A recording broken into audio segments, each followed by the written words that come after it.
if you have a bad method and you trade inconsistently, even if you believe you're doing brilliantly, then, you are going to keep blowing up your account. Two traders, Darren and Walter, pull back the curtain on profitable trading systems, consistent money management, and profitable psychological triggers. Welcome to the Two Traders Podcast. Welcome back to the Two Traders Podcast. I'm Walter Peters. I've got Darren on the line. Hey there, Darren. Evening, Walter. So today, Darren, you've come up with a beauty, and I'm very excited to jump into this one.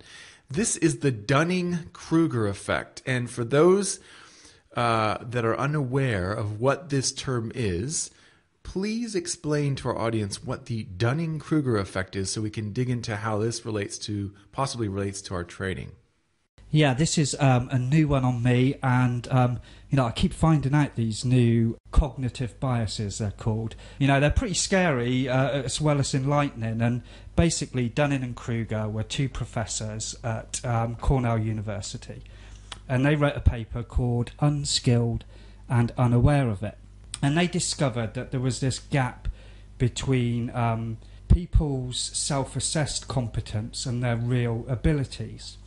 Basically, they argued that incompetent people suffer from two consequences, and one of them is that their incompetence leads them to make really bad decisions. But the more important one is that they don't have the ability to realise that they're making these poor choices, and instead they blame their failings on outside factors and basically not on themselves. So no matter how bad they do, they always think that they're really good and really skilled and they're doing really well. So they never actually improve. And then the flip side of this, they found that the people that were really skilled and competent, they thought that everyone else must have these skills and abilities too. So they kind of thought they weren't as good as they were and kind of like devalued their own abilities and were then sort of, a little less confident and a little, they kind of weren't as go-get-it as they should be because they were really competent, skilled people. And they got a load of students in to test this. And what they found was the most incompetent got their self-assessment massively wrong. And the most competent got devalued their own abilities by the largest amount. And so we basically all suffer from, one side of this or the other. And it's quite terrible to find this out when we know that, as traders, we have to assess our own performance all the time, especially as retail traders, where most of us sat at home, we're trading, and we have to make some sort of assessment about how good we're doing and whether we're able, can I give up my job to do this for a living? You have to make those decisions on your own. And what they found was that, the skills to be competent are the same as the skills to assess that competence. So essentially, even if you think you're really good, you might actually be the worst out there. So it's a pretty scary thing for a trader to find this out. What are your thoughts on it? Yeah, it sure is. It reminds me of two related but slightly different things that I learned in psychology. One was where we would take a class and we would say, estimate how your intelligence, estimate your, all these things, and they give everyone a test, and then of course they say, well, look, there's 150 people in this room. And so here's what it's going to look like, right, in terms of your intelligence or whatever. We'll just use intelligence. So we know that there's going to be some sort of a normal curve here. And yet when you actually tabulate the results, everyone was above average.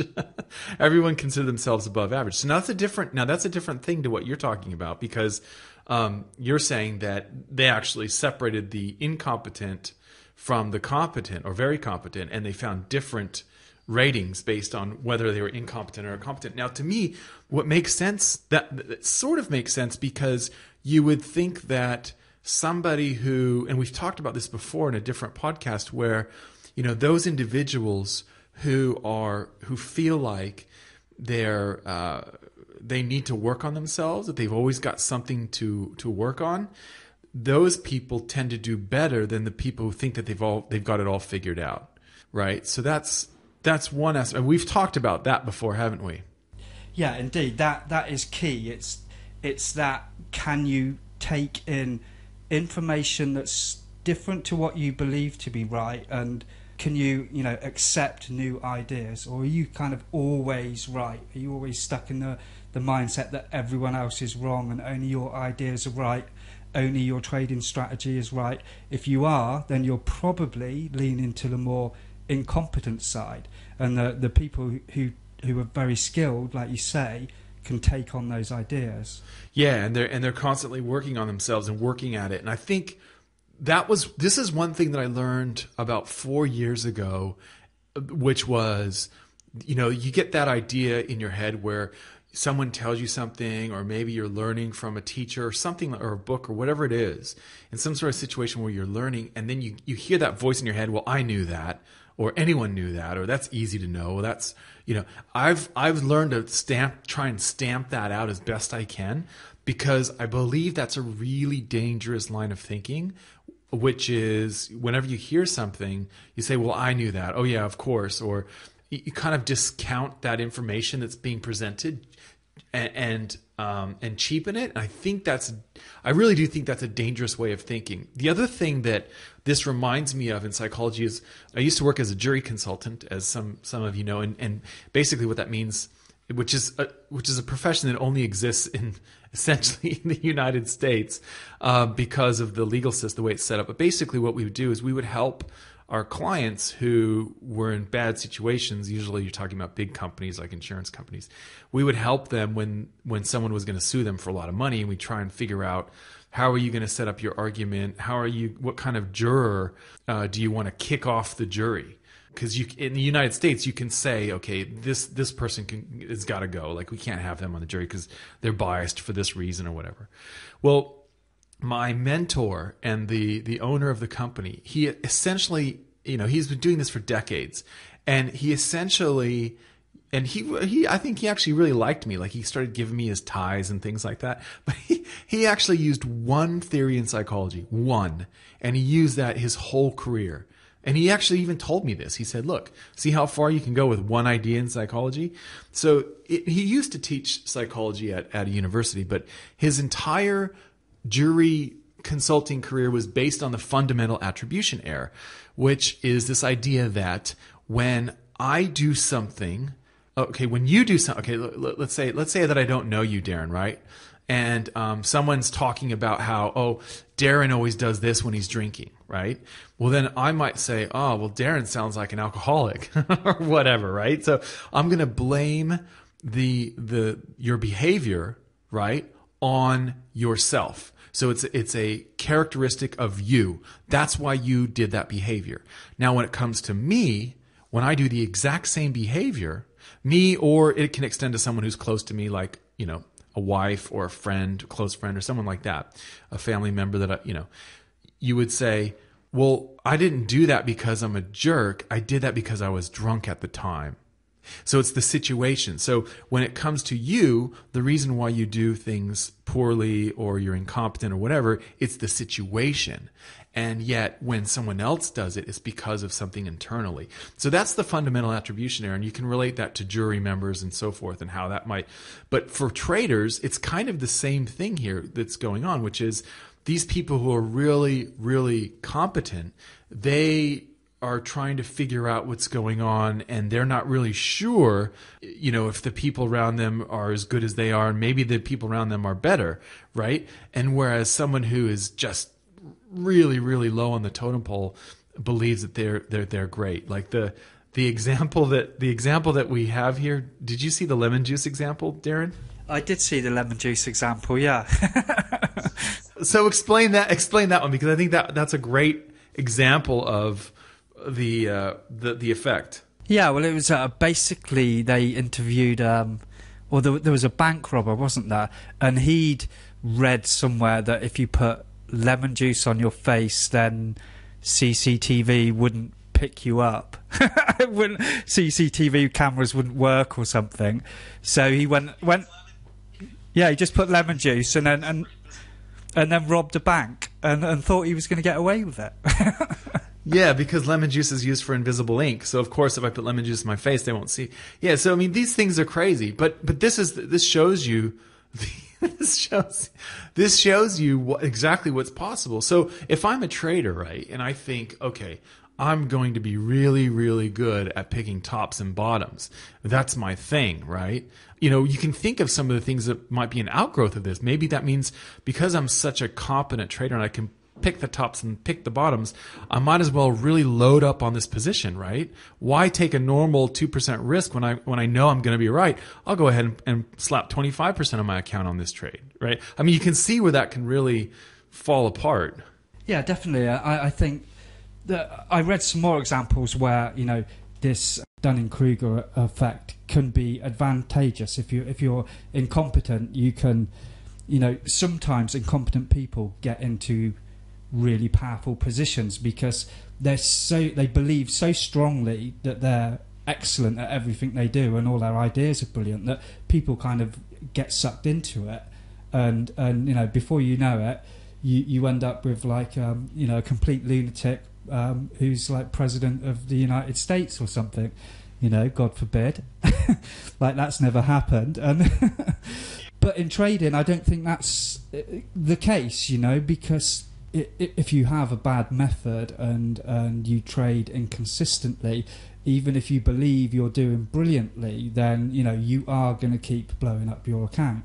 So, you know, you do need to be aware of this. And I guess if you go back to the trading basics, which are that you should keep a journal of your results, then even if you believe that you're a brilliant trader and you know, you're so smart and intelligent that that's going to see you through, there should be some sort of paper record, you know, sitting there in front of you that's saying, well, you know, hang on, mate, maybe you need to get some outside advice here. But in their testing, they found that even if you were incompetent, that this could be changed with good training. But you know, first off, you need to get to the point where you at least accept that you're suffering from this condition, and that's the sort of paradox of it, is that when you're suffering from it the worst, when you are the most incompetent, you believe you're the most skilled. So you know, it's kind of a trap, basically. Yeah, that's interesting. What I did when I did my PhD in psychology, I did a study where we were teaching little kids to think about if they understood a question. So the basic, I mean, I know this is probably going to be really boring for a lot of people, but basically what I spent a lot of my time in school doing was trying to come up with a program to teach little kids metacognition. So metacognition, which is essentially what the Dunning-Kruger effect taps into, which is a metacognitive skill, which is thinking about your thinking, right? So what we were teaching little kids was this ability to recognize when you don't understand a question. And the reason why that's so critical in the legal setting is because, of course, lawyers are famous for using questions that are, shall we say, difficult to comprehend. In fact, they've categorized them and all that. And we use the different lawyer categories of questions called lawyerese. And so what we did was we were able, and a lot of people thought that this was not going to be possible, we're able to teach even little kids this ability to say, wait, hang on, stop, I don't understand that question. Because as we talked about in the last podcast, kids are really good at taking a stab at things, right? They're just okay with being wrong, because if they're wrong with one answer, then they'll just go ahead and blurt out another. And so this is really dangerous in a legal setting where you really should be thinking about whether or not you understand the question, because if you don't understand, and this goes for adults as well, if you don't precisely understand what the lawyer is asking you, for example, when you're on the stand, you can give testimony that isn't quite what you want to say and is more along the lines of what the opposing attorney wants you to say. So you can see the application here. But what I found fascinating was that it was possible to teach even little kids this ability to stop and consider whether or not you are confused, whether or not you understand what's going on. So I think what you're talking about, Darren, is probably the process that I would recommend, something where you would say, all right, well, there's two ways you could do it. You could have someone else, like another pair of eyes, look at your results and look at your trades and see what's going on and actually tell you, which would probably be the best thing. But the other way to do it, of course, is to have something black and white, and you plug in your trades, say, into a spreadsheet, and they would just pop out numbers, right? So someone who's really analytical and quantitative would do this, where you'd have pop out numbers and say, okay, well, this is what this says about you. This is telling me that you're having more losers than winners, and your losers are about the same size as your winners, so you're losing here. So you need to change something. Something is going wrong here.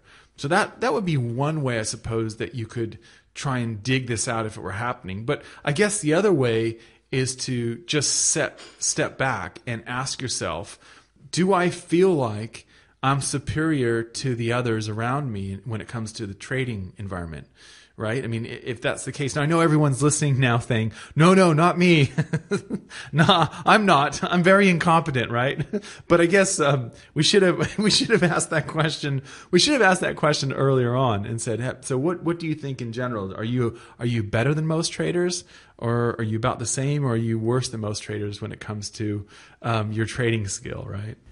Yeah. Well, when you start thinking deeper about it, you think, well, which element of trading are we talking about? Are we talking about coming up with good strategies? Are we talking about actually sitting at the charts, pressing the button? Are we talking about, all of the keeping data, and that's that element of it? And I think, personally, I think I'm probably competent in certain areas and incompetent in others, but who knows? I'm self-assessing myself. I could be way out. Right, exactly.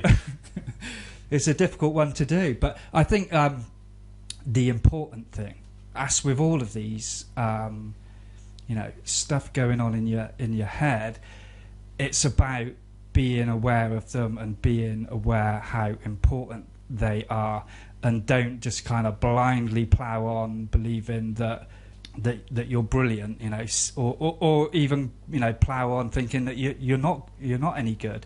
I think I always come back to this thing. You kind of have to do some bookkeeping. You have to, it's like any good business. You can just like throw the doors open and be busy in your hotel, restaurant, car workshop, whatever, but at the end of the day, if you're not doing the paperwork and you're spending more than you're taking in, you might just be busy fools. So, I think with me, it always comes back to like one element that I'm probably incompetent at, and that is probably why I focus on it, is this idea of bookkeeping and record keeping and basically putting down stuff on paper so you can then make that assessment rationally, rather than like in the moment assessing where to exit or when to pull the trigger. Although all that decision making should be done outside of that, in a moment of calm, rational thinking. Yeah, so I think some of that could be done by putting yourself in the right mindset, right? Like you could do some meditation, or you could just sit quietly for a while to get to that mindset before you do that. Does that make sense? Yeah, definitely. I'm going on holiday in a couple of weeks' time, and I'm taking your advice. The hotel I'm staying at's got a yoga teacher, so I'm going to try and start doing a bit of yoga. And yeah, you've got to be open. You've got to be open-minded about looking at yourself and you as the trader, and not just your strategy.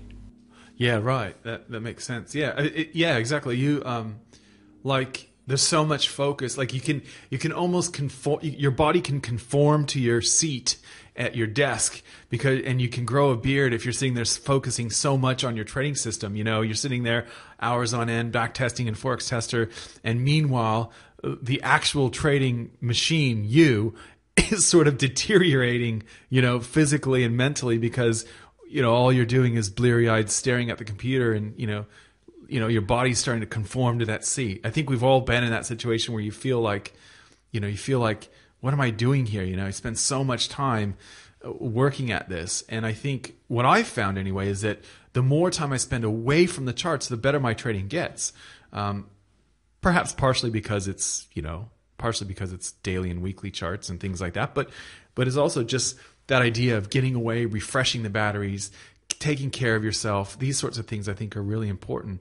And really, if you want to be a competent trader, I believe you've got to take care of your mind, your brain, your body. You've got to do something to refresh yourself so that you're not in front of the computer all day. And then you'll come back to the charts with a really good mindset. In fact, one of the things I've learned from going through drawdowns is just having that break. And then when you come back to the charts, it's almost like they've been reset. If you go away from the charts long enough, it's almost like the charts have been reset, and now you have this wonderful opportunity in front of you that's completely different to the last, opportunities that you had on the charts. So it's a really good way to reset and get going again.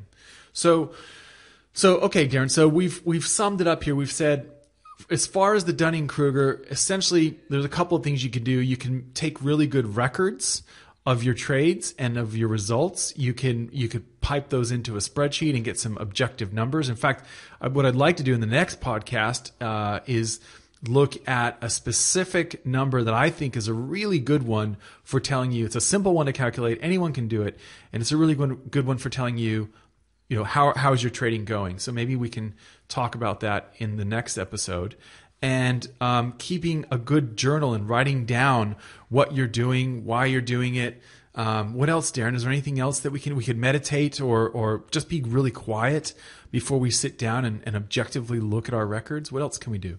The idea of a sabbatical is a good one, and that's probably something for a future podcast, actually, because I've got some really good examples of that, where taking breaks really helps creative people. And with the Dunning-Kruger thing, I think, just do a little bit of self-examination, see if you're the sort of person that thinks you're always right, and you always want to win an argument, and you don't, and you think that your system is somehow got some market edge that other systems don't have.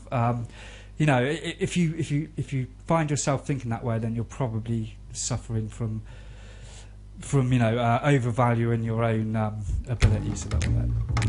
Absolutely, that's great advice. Thanks, Darren. We will see you in the next podcast. Cheers, Walter.